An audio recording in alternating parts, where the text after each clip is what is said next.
How do you recover from a walkout and rebuild your culture? Hi, I am Kayla Swanson, and I am your host of the Profitable Salon Owner Podcast. And this episode is brought to you by Salon Scale.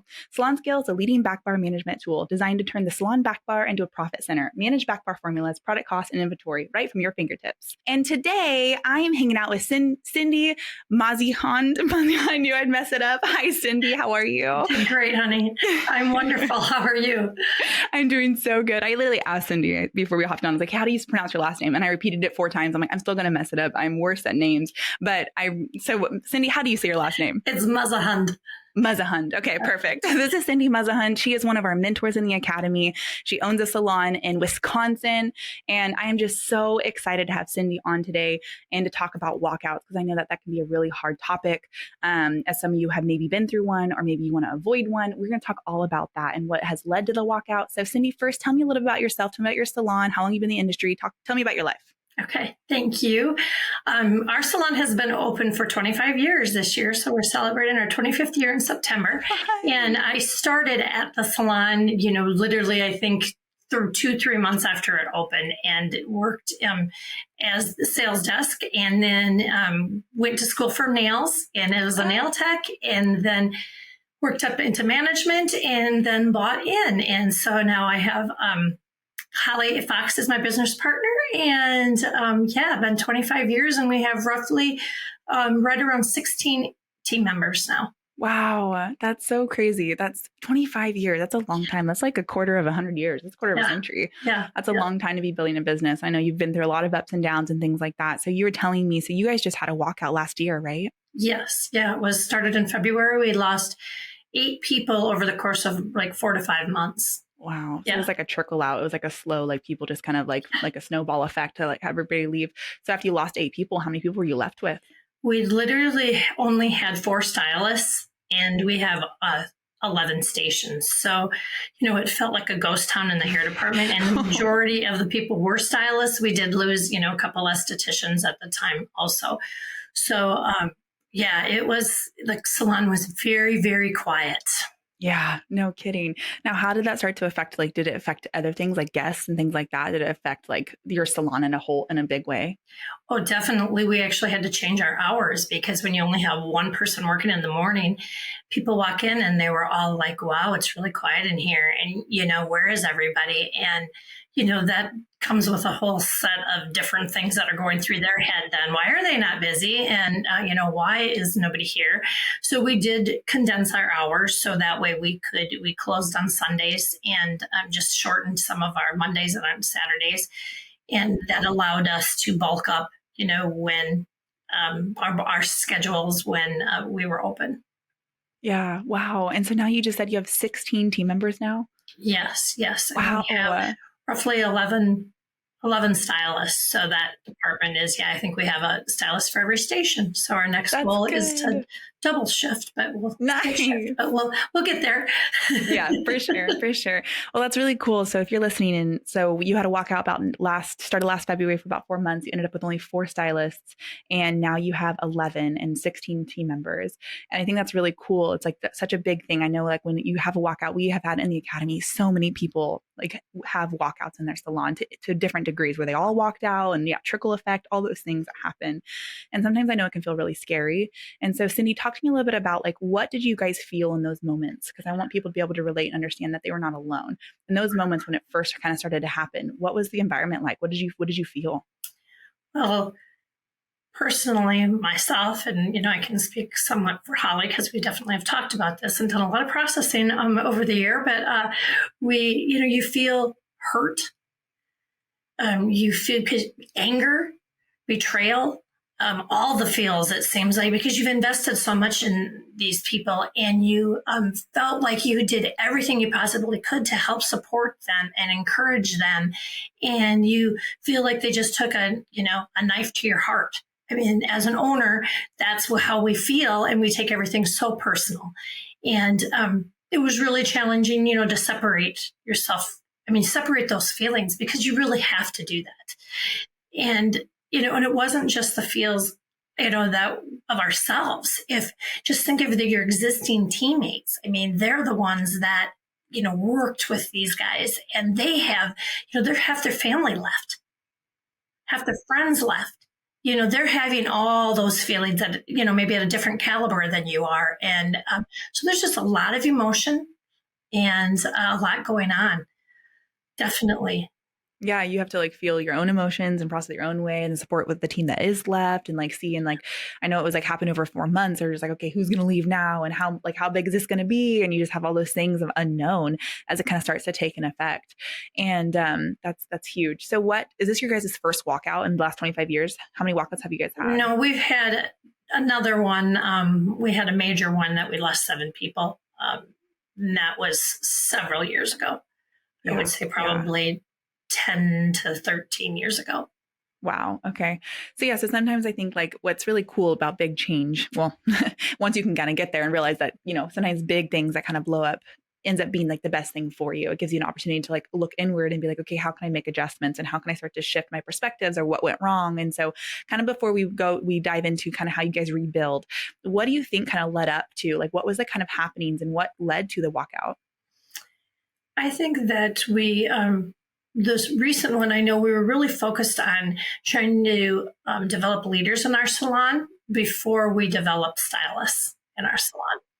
And I just think that they didn't see career paths necessarily and didn't, because pretty much everybody that left went, to booth rent and thought, well, if I can do this on my own and then I get all the money, and we did not do a very good job of allowing them to see the way we were supporting and helping and growing and how we were supporting them really. And I also think that our culture, there was a lot of cracks in our culture. There were a lot of outside influences that were seeping in and people just didn't feel a part of something larger. So the 2 things I guess I could narrow it down to is maybe just really seeing a vision for their future and support. Yeah, that's huge. I know Jason always says that if people don't see a future with you, then they will leave. And it's like they stop, or even if they stop seeing a future with you, then they will leave. Because I think that people, if they don't feel like this is not a place where, because we all want a place to belong. We all want a place where we can grow and further our careers. I mean, I want that too, even in my company. And you want a place where you, especially if you have family or you have, you want to get to something bigger. You want to keep growing. You want to elevate yourself that like, you don't stay stagnant in one spot. And so as long as you keep progressing and feel that way, and that's what stylists want to feel, that's what your team members want to feel, is that they belong somewhere and that you care about the fact that they're trying to build a life for themselves too. And I love this industry. And I think that getting to talk to so many owners, it's that's, prioritizing, focusing on the stylist and building their careers, because you really don't have a salon without your team. Like Cindi, you said, like you had people leave and then it was like a ghost town. It was like, you can't service your incoming guests without your stylist. And so you don't really have a salon unless you have your stylist. And I think being able to focus in on their careers and knowing what you're providing them and even getting them on board with that and listening to them more is such an important part of it. And I think that what a cool thing that you guys got to learn and realize, like, oh, this was our focus before. So now that we've had this happen, like we talk about, like if you have a walkout, not that we wish a walkout on anybody, but if you do happen to have a walkout, it's your opportunity to then just rebuild in a better way than you ever had before. It's like changing your perspective about it. And so Cindi, when you guys had this walkout, what was the steps? Talk to me about the steps that you guys started to go through when things started to kind of go south. Definitely. Thank you. I think one of the first and foremost is realizing don't react. Don't be reactionary, and that was the very first thing. It was more of that self-talk to yourself, like, okay, we have to put this behind us because there's nothing we can do about that. We can only move forward. And then the number one thing we needed to focus on was our current team. We really needed to focus on them. And because they're here. And I think so many times we focus on the why this all happened, which is important, yes, so you can adjust, but you don't worry about the people that left. Worry about the people that are here. They're the most important. So we really just focused on them and we did temperature checks. We actually had a team meeting where we literally just said, okay, we're going to stand up here and you get to ask any question you want and we'll do a Q&A. And we were very vulnerable. And, as an owner, that's hard. That's hard. We feel like we have to put up these shields and don't let that vulnerability show. But I'll tell you what that did to our culture by having real conversations with our team. They could ask anything. And we didn't always know the answer to it, but together we kind of tried to figure it out. And we were raw. And that really made connections. And it allowed them to see Holly and I in a different light. It allowed them to see that we are human and we put our pants on one leg at a time, just like they do, and we are relatable and you can connect with us. So, I think previously too, we were just so focused on where we wanted to go that we weren't living in the now too. Yeah. And we weren't present with our team. So we just really had a real big heart to heart with everybody. So that was the first step we took. That's amazing. And I love what you said. It's like, okay, focus on who's here and who's going to stay. And then, asking the questions. I think like if you're trying to build a relationship with anybody, the only way to do that is to be able to be honest and vulnerable. And like, I think like being able to, I know that like you're the owner and then they're the team. It kind of can feel like this, and to some degree it is, but being able to bring it down as much as you can to be very present and very one-on-one with people in terms of like, not necessarily like one-on-one, but just present and vulnerable. And like, we are in the same spot. I'm trying to build my career, you're trying to build your career, and being able to show them that vulnerability and show them a part of you that you're a real human being too, and that you're just as much on their side and you're in their corner just as much. Like, I own the salon and I'm managing all these things, but I'm also in your corner and I'm helping you as well. And I love what you said, Cindi, about how you guys met with them and they could ask any question they want. You didn't always have the answers, and that was okay, but it was like, this is open. Like, you guys, what do you want to know? Like, and being open in that. Cause I think a lot of times people do, they want to, again, belong something and be a part of something bigger. It's like, you guys have big dreams for the future, then bring your team along with you and let them buy into those dreams and contribute to those dreams and bring ideas to the table and be a part of it. And they don't want to work there while you're building your dream. They want to be a part of building up the dream, which I think is really, really, really cool. So you're talking about how you like started to rebuild your culture. So you focused on the team and you focused in and got them to ask questions, be more vulnerable and honest. And then what kind of started to happen after that? We're Forest, born on the salon floor and built for and by hair and beauty professionals like you. Forest is your marketing, your reporting, your reputation management. You need one easy-to-use system that does it all. Forest, together we grow. Sustain Beauty Co. has two of the best tools to help you save water, time, and a bunch of money. Join the clean water salon movement with EcoHead's water-saving shampoo nozzles and scrummy plant-based microfiber towels. Available at sustainbeauty.co. Well, we just really knew that, and you had said it before, Kayla, that this is a reset time. So we really looked at our mission statement. Does that still serve our team?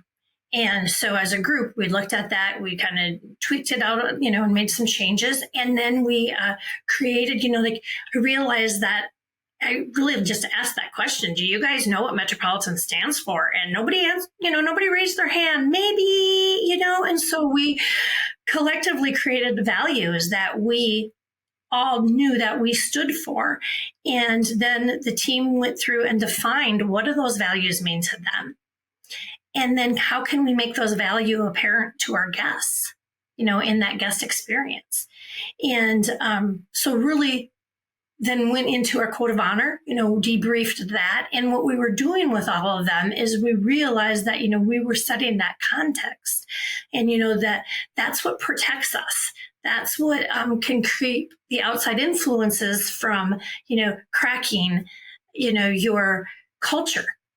So we just really, when everybody gets on the same page like that and are really working towards the same mission, have the same values, and are using the same set of, code of honor, those rules, it really creates such a strong foundation. Yeah. And wow, I love that. It just was insane how it really just elevated everyone, and everybody kept saying, we feel so like this. We might be a small team right now, but I'll tell you what, we've never been stronger. And that was kind of our motto. Like, we're going to be bigger, better, stronger after this, and definitely succeeded in that. I love that. Now, do you think that if you hadn't have had the walkout, that the same transformation would have happened? Or do you think that like the walkout is what really propelled all this to take place?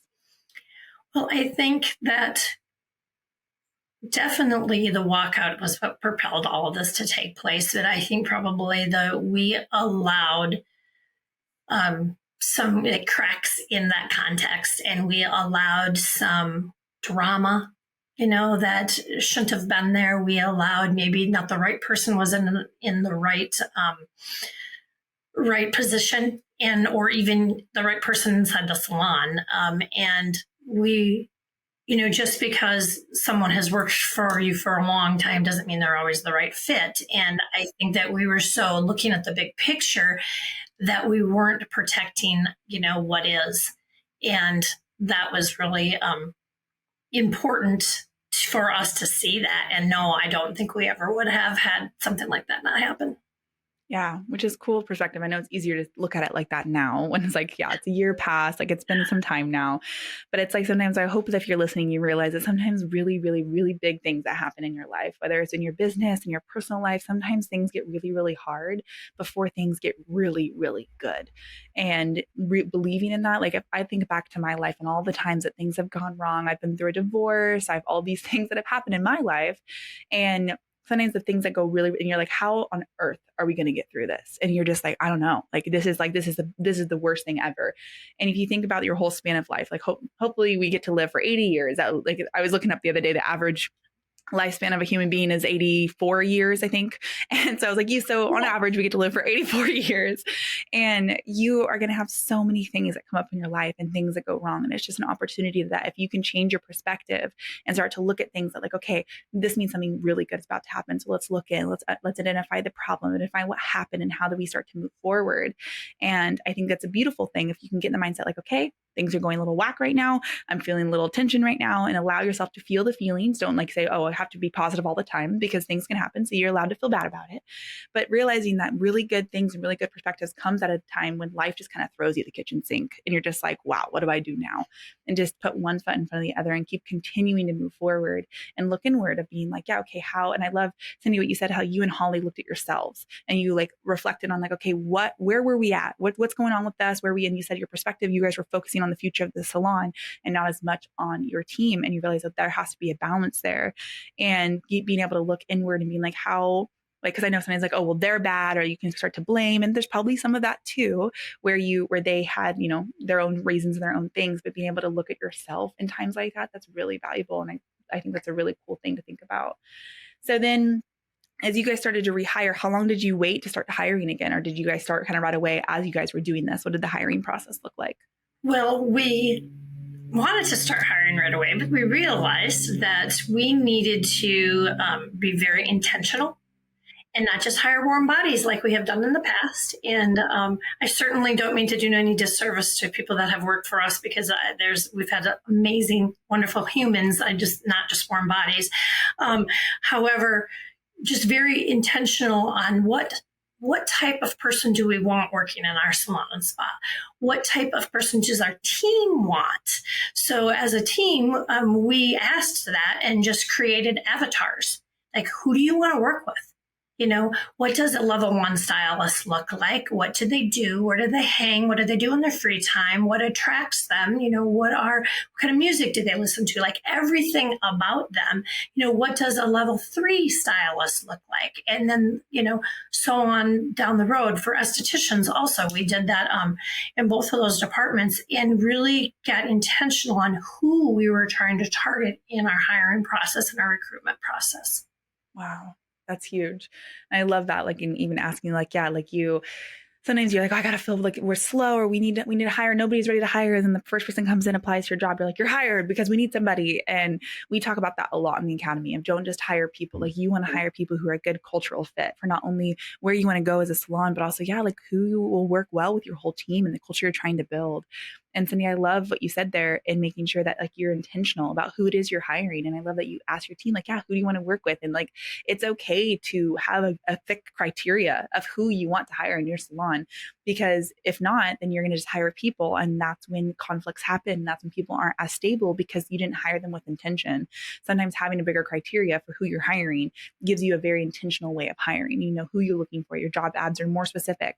And if you communicate that out when you're even looking for the person in the first place, then the right people will be attracted to you. And I think that's what's really cool is like, yeah, when you are that intentional, then you end up hiring the best people. So tell me about the 16 people that you now have. Like, what is your culture like now? Like, what are some things that you have in place that's make your culture Tell me about your culture now. Well, I would say that, one of the things that we did when we knew we needed to start hiring too, is we really focused on the referral. We have a referral program for our team, and they get a bonus when they refer somebody. And so we started to get the team really involved in going to the schools, because a lot of them had came from our local school and knew people there. And, who do you want to work with? And the schools don't always necessarily want to hear from the owners, because guess what? We're probably going to try to sell our salon to them, all the good, that type of thing. But they really can relate to, the younger stylists, and can also relate to somebody, that has been through exactly where they're at right now. And so the team definitely got a lot more involved in going to the school, and they felt like they had a voice in who we were bringing on. And the number one thing we looked at was, would they be a fit for our culture? Not what is their skill level? Because, skills can be taught. Yeah, you can't exactly teach personality, but you can definitely teach some skills and having a level system, all those things. Ready to transform your business and improve your salon's profitability? With Lonza's 3-in-1 technology and intermixable shades, your hair color inventory is streamlined with limitless creativity behind the chair. Click the link below to unveil the secret to salon success. Are you ready to increase your retention and revenue and convert website traffic to clients? Then you're ready for Maya. Maya creates better business relationships by pairing the right clients with the right beauty professionals. Use promo code HPSA for your first 2 months free. Visit joinmaya.com to get started. Are you tired of not knowing what your hair color is costing you? With Salon Scale, we take the guesswork out for you, so you can cover your back bar expenses, reduce your color waste, and generate more profit in your salon. Click the link in the description to get 10% off your first year. Right. I love that, looking at because I think there's a place for everybody. There's a salon, there's a salon for everyone, and having your salon be a place of not everybody's actually welcome to work here, because we the culture inside of our salon is really important. And we talk a lot, if you caught other episodes, we talk a lot about code of honor and culture and being very intentional with your salon and your staff and things like that. And I think that having almost having it protect who you let into your salon, because even one spoiled apple can spoil the whole bucket. And I think sometimes that happens and you don't realize that can happen. We've hired some people here and they come in and you're just like, oh, wow. It's usually about 3 months they're one way. And about that 3 month, kind of 90 day, when the trial period's over, then they kind of start to settle into it. And so be intentional. You trust yourself and trust your intuition when you go to hire people into your salon, because you want to make sure, they're a good fit. And there's always going to be things. There's no way to hire so much where there's not something that could come up. Some, things will still go wrong, but it is a night and day difference when you hire a good culture where everybody is in the same similar culture, and you guys are all building. And I think it's less of the people have to fit into the mission and the values and where you're going as a salon, and they have to buy in to. We read a leadership book not too long ago called The 21 Laws of Leadership by can't remember, but I'll put in the description, because I hate quoting books, so I'll tell you who wrote it. But he talks about the 21 laws of leadership and how you want get people's buy-in. And if they're not bought into it, then they don't follow. They can't follow you the same way. If they're not bought into what you're doing, then they're just it's a difference between people who are bought into your mission and bought into where you're going, and then they're following they're not just following you, they're a part of the journey with you, which is a really big difference when you're finding people who to work for you, is finding people who are bought into where you're going as a salon. And if they aren't, and they're no, this isn't working out for me, then they can go find another salon that they can build out their career, because you want to keep the people who want to continue and long-term grow your salon with you. So Cindi, what are some of the key things that you and Holly learned through all of this? Because I know we've talked about some of the things, but what are some really big moments that maybe even you personally learned through all of this? Well, I think one of the big things that I learned was that, there's a time and a place for leadership, and I think that's super important, but you can't focus solely on one thing. You have to focus on each individual teammate, and I know myself, I stepped back a little bit from interacting with the team, and I was always there, but more in the office. And I think they felt like I wasn't accessible. Well, you're always busy. Well, I hate that word, because everybody's busy, whatever. I mean, that, they're more important to me than QuickBooks or anything like that, for crying out loud. So I'd much rather, talk to them and coach them. And I just really took a step back and looked at what I was doing with my time. And that has done a 380 or 360, I guess it is, with what I have been doing. We have got a really solid VA right now. And so she's doing the tasks. I'm no longer doing the tasks, which frees me up to be able to have conversations with the team, do more of our one-on-ones, and be more involved in the coaching and just be out on the floor. I always sit in every person's chair. I like to, they, move around when they do my hair. Somebody different is always coloring my hair because I want to be able to interact and be on that side of it too, because I'm not always a guest, and it's kind of fun to be in that area, that aspect. And just really looked at what we were doing and how we can connect to them. And, it's challenging. I'm going to throw myself under the bus there. I'm 55 years old. I don't know how necessarily to interact with a 20-year-old. It's completely different. I still like to talk on the phone. I'm always calling. I'm not texting. I'm this person. Do. So, I've really had to change the way I have done things and really just tried to be more involved and ask more questions. I think it all comes down to that. Ask them where they're at, do temperature checks. I guess just the disconnecting from the team was probably one of the biggest learns. And I think that the intention was to free us up to be, more of the CEO. However, we didn't go about it in the right way because we didn't have people in place to take over for us. You can't just abandon them. And I think that's what people felt. Yeah. Wow. That's so good. So good. So as we kind of this has been so rich, I always look down, I'm like, man, it's already been so long. Because I love this conversation, getting to learn through your experience. I think our academy, the number one thing that people always say when they're in our academy is the community that you're within. And I think getting to learn from people's experiences is such a valuable way to navigate your own experiences. Having people yeah, I've been there. Yeah, I understand.